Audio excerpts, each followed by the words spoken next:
Assalamualaikum warahmatullahi wabarakatuh. Baiklah, sahabat-sahabat musafir hati, pada kesempatan kali ini kita melanjutkan kajian tentang Al-Hikam. Pada saat ini kita akan melanjut kepada pasal 2, yakni tentang tajrid dan kasab.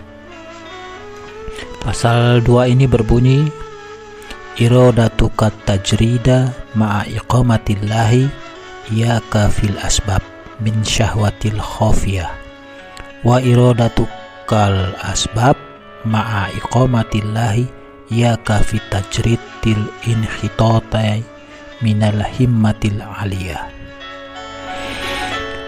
Keinginanmu untuk tajrid sementara Allah masih menegakkan engkau di dalam asbab merupakan syahwah yang tersamar, dan keinginanmu kepada asbab pada saat Allah sudah menegakkan engkau dalam tajrid merupakan suatu kejatuhan dari himmah yang tinggi.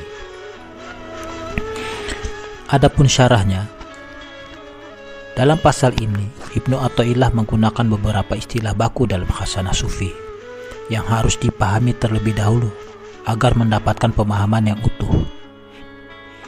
Istilah-istilah itu adalah tajrid, asbab, syahwat, dan himmah.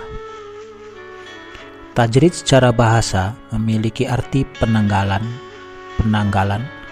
pelepasan, atau pemurnian. Secara maknawi adalah penanggalan aspek-aspek dunia dari jiwa, atau secara singkat bisa dikatakan sebagai pemurnian jiwa. Asbab secara bahasa memiliki arti sebab-sebab atau sebab akibat. Secara maknawi adalah status jiwa atau nafas yang sudah Allah tempatkan dalam dunia sebab akibat. Syahwah atau syahwat secara bahasa memiliki arti tatapan yang kuat atau keinginan. Secara maknawi merupakan keinginan kepada bentuk-bentuk material dan duniawi seperti harta, makanan, dan lawan jenis. Yang kemudian himmah merupakan lawan kata dari syahwat yang juga memiliki arti keinginan. Namun bila syahwat merupakan keinginan yang rendah, maka himmah adalah keinginan yang tinggi, keinginan menuju Allah.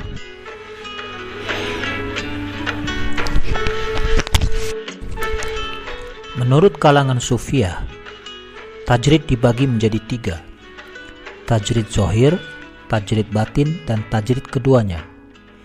Tajrid zohir adalah meninggalkan asbab duniawiyah dan meninggalkan kebiasaan jismaniyah. Tajrid batin adalah meninggalkan segala bentuk keterkaitan hati dan angan-angan. Sedangkan tajrid keduanya adalah meninggalkan keterkaitan batiniyah dan kebiasaan jismaniyah. Ringkasnya, tajrid zohir adalah meninggalkan setiap usaha yang menyibukkan diri dari ketaatan kepada Allah. Sedangkan tajrid batin adalah meninggalkan setiap hal yang menyibukkan hati dari hadir bersama Allah. Tajrid keduanya berarti mengabdikan diri dan hati hanya kepada Allah. Adapun tajrid zahir tanpa batin maka namanya dusta, seperti seorang yang melapisi tembaga dengan emas. Zahirnya terlihat bagus, namun batinnya buruk. Sedangkan tajrid batin saja tanpa zahirnya adalah bagus seperti emas yang dilapisi tembaga. Walaupun luarnya terlihat jelek, namun bagian dalamnya indah. Kedudukan manusia di dunia ini tidaklah terlepas dari 3 kondisi: maqam asbab, maqam tajrid, dan di luar keduanya. Tanda seseorang yang telah diposisikan satu dari 2 hal di atas, tajrid dan asbab, adalah istiqomah menjalaninya. Oleh karenanya, adab bagi seseorang yang telah ditempatkan oleh Allah pada posisi asbab haruslah menjalankan takdirnya sesuai dengan makomnya sampai Allah memindahkan kedudukannya menuju tajrid, baik melalui lisan gurunya atau dengan isyarah yang jelas seperti sulitnya melakukan asbab di segala kondisi.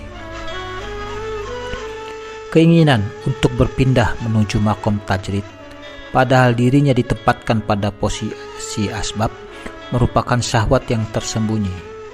sebab perpindahan tersebut hanyalah bertujuan agar terbebas dari tanggungan dan merasa nyaman. Padahal ia tidak yakin bahwa Allah akan menanggung sulitnya kehidupan yang dijalani. Dampaknya, ketika ia tertimpa kesulitan, maka ia akan kembali lagi menuju asbab. Maka kondisi semacam ini lebih jelek dibanding posisi yang telah diberikan oleh Allah sebelumnya. Walaupun keduanya sama-sama makom asbab. Dan inilah kenapa keinginan berpindah tanpa izin Allah dan menuruti kehendak diri sendiri dinamakan syahwat. Syahwat ini dikatakan tersembunyi, sebab secara zahir ia tidak membutuhkan dunia, melepaskan diri dari berusaha mencarinya, dan seolah-olah menjadi seorang yang sangat taat kepadanya. Namun hakikatnya, hatinya hanya ingin manusia meliriknya sebagai hamba yang taat kepadanya. Tanda-tanda seseorang diposisikan oleh Allah dalam makom asbab adalah selalu istiqomah dalam berusaha untuk menghasilkan dunia yang semestinya, lagi mencukupinya. Sekira jika ia meninggalkan usaha, maka akan terlintas di hatinya sifat tomak terhadap milik orang lain. Selain itu, ia juga istiqomah dalam menjalankan segala kewajiban agamanya. Sedangkan tanda-tanda tajrid adalah dimudahkannya urusan dunia dari arah yang tak terduga, disertai ketakwaan kepada Allah dan berpaling dari milik orang lain. Dalam kitab At-Tanwir disebutkan yang diharapkan dari Allah Subhanahu wa Ta'ala adalah engkau menetap dalam kondisi yang telah ditentukannya, sampai Allah yang mengeluarkanmu dari makom tersebut, seperti halnya Allah memasukkanmu. Bukanlah hal yang tepat engkau meninggalkan sebab, bahkan yang benar adalah sebab meninggalkanmu.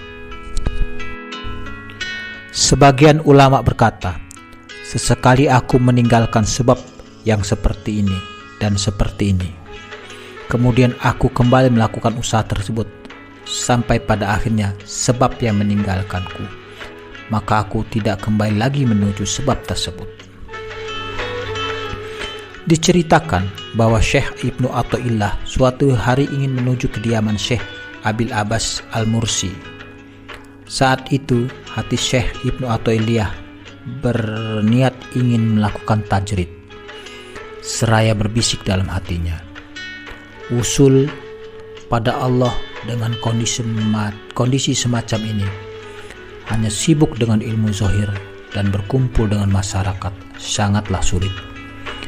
Sampai bertemu dengan gurunya, ia berkata, "Wahai guru, aku ingin keluar dari kondisiku yang sekarang ini, dan aku ingin menyempatkan diriku menemanimu." Sang guru menjawab, "Jangan lakukan itu. Tetaplah pada kondisimu. Apa yang telah diberikan oleh Allah kepadamu akan menjadikanmu dapat sampai padanya." Demikianlah kondisi pada Sodikin, tidak keluar dari makomnya sampai Allah Subhanahu wa Ta'ala yang mengeluarkannya. Kebalikan dari hal di atas adalah seorang yang telah berada pada makom tajrid, namun ingin kembali menuju makom asbab tanpa ada izin yang jelas. Maka hal itu adalah penurunan derajat yang tinggi menuju derajat yang rendah, terjatuh dari wilayah kubro menuju wilayah sukro. Walhasil, makom asbab ataupun tajrid adalah sama-sama kehendak Allah. Salah satu dari keduanya dapat dijadikan jalan untuk sampai kepadanya. Sampai sebagian hukama berkata, seorang tajrid dan mutasabib, keduanya seperti halnya hamba bagi seorang raja. Raja berkata pada salah satunya, "Bekerjalah dan makanlah." Dan raja berkata pada yang lain, "Tetaplah di sisiku, jangan melakukan apapun." Wallahu a'lam bishawab. Demikian penjelasan pasal 2. Kita langsung sambung ke pasal 3 dari kitab Al-Hikam. Adapun pasal 3 berbunyi, "Suwabikul himami la tahriku aswarul aqdar." Kuatnya keinginan tidak akan menjebol benteng takdir. Goresan hikmah ini ditulis sebab adanya kekhawatiran, anggapan bahwa himmah yang kuat dapat menjebol benteng takdir Allah dan dapat berjalan tanpa keselarasan kodok dan kodar darinya. Himmah sendiri dalam bahasa sufi diartikan dengan keinginan yang kuat di dalam menggapai sesuatu. Apabila keinginan tersebut luhur, seperti ingin mengetahui sifat-sifat Allah dan mendapat ridhonya, maka dinamakan himmah aliyah. Dan apabila keinginan tersebut hina, seperti keinginan kuat ingin mencari dunia, maka dinamakan himmah daniyah. Sebagian ulama sufi mengatakan bahwa himmah adalah kekuatan jiwa dalam menjalankan sesuatu atas izin Allah. Apabila kekuatan tersebut dimiliki oleh para waliullah, maka dinamakan karomah. Dan apabila dimiliki oleh para penyihir, maka dinamakan dengan istijrad. Asy-Syaikh Al-Arabi pernah berkata, seorang murid yang telah mencapai tingkatan makom fana fil ism, ketika menginginkan suatu, maka sesuatu tersebut akan ada. Murid yang telah mencapai makom fana fit zat, maka sesuatu yang dibutuhkan akan muncul sebelum ada keinginan. Perihal yang dilakukan oleh para waliullah dengan himmahnya, atau dilakukan oleh semisal para penyihir, walaupun toh terjadi, maka semua hal tersebut tidaklah akan pernah menjebol benteng takdir Allah.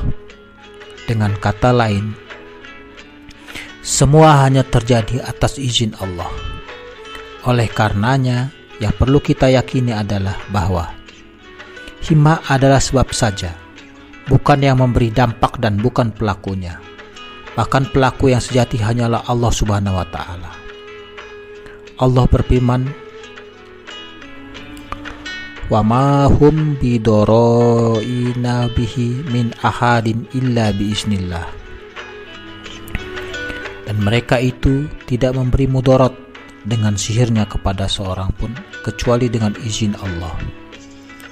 Inna kulla syai'in khalaqnahu biqadarin. Sungguhnya kami menciptakan segala sesuatu dengan takdir. Dan sabda Nabi sallallahu alaihi wasallam, kullu syai'in biqada'in wa qadarin hatta al-azza wal kaisa. Segala sesuatu terjadi dengan qada dan qadar Allah hingga menjadi lemah dan cerdik. Wallahu a'lam bishawab.